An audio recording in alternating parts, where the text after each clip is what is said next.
The only possible attitude toward out-of-control desire is a declaration of all-out war. I hear so many Christians murmuring about their imperfections and their failures and their addictions and their shortcomings, and I see so little war. Murmur, murmur, murmur. Why am I this way? Make war! If you wonder how to make war, go to the manual. Don't just bellyache about your failures. Make war! He says, I'm continuing the quote, there is something about war that sharpens the senses. You hear a twig snap or rustling of the leaves and you are in attack mode. Someone coughs and you are ready to pull the trigger. Even after days of little or no sleep, war keeps us vigilant. There is a mean, violent streak to the true Christian life. But now let's very carefully ask, violence against whom? Or what? Not other people. Not other people. Not other people. Not Muslims. Not Hindus. Not Buddhists. Not atheists. Not secularists. Not nominal Christians. Not wives or husband or children or ornery bosses. But on every impulse in our soul to be violent to other people.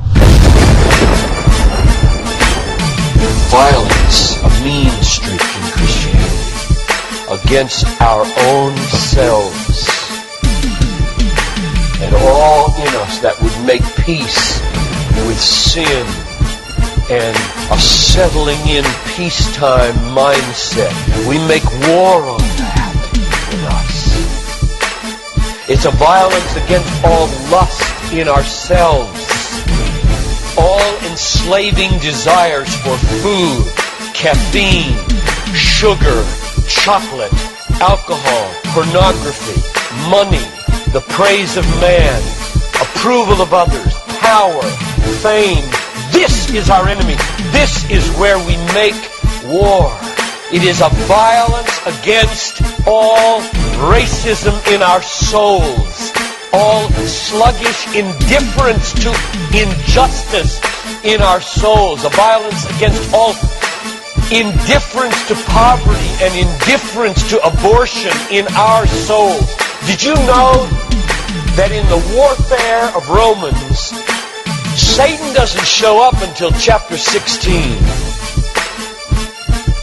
We tend to think of spiritual warfare as this little thing where you find some way to pray or some way to lay hands on or some way to do a Satan thing. Well, that's important. Believe me, that's important. We war not against flesh and blood, but against principalities and powers and world rulers of this present darkness and spiritual hosts of wickedness in the heavenly places. That's important. But you know what? It's not nearly as important as this. Because the only foothold Satan has in your life is your flesh and your sin.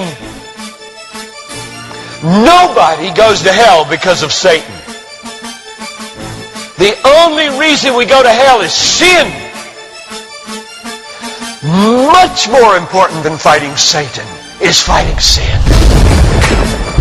This warfare in verse 13 is vastly more important than figuring Satan out. Get that. My biggest enemy is not Satan. My biggest enemy is John Piper. And he's the only reason I'll go to hell, not Satan. Satan, you don't have nearly that kind of power.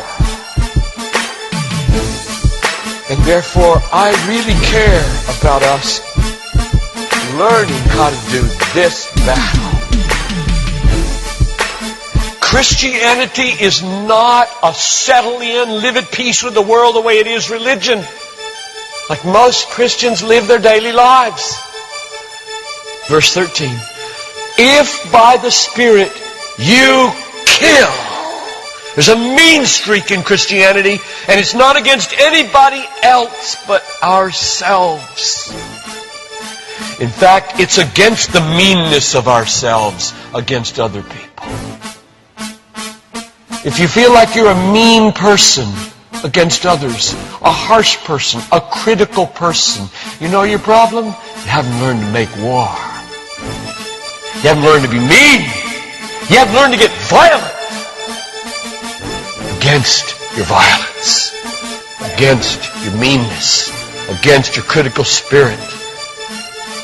And you complain of it, talk about it, but have you made war 24/7 against it?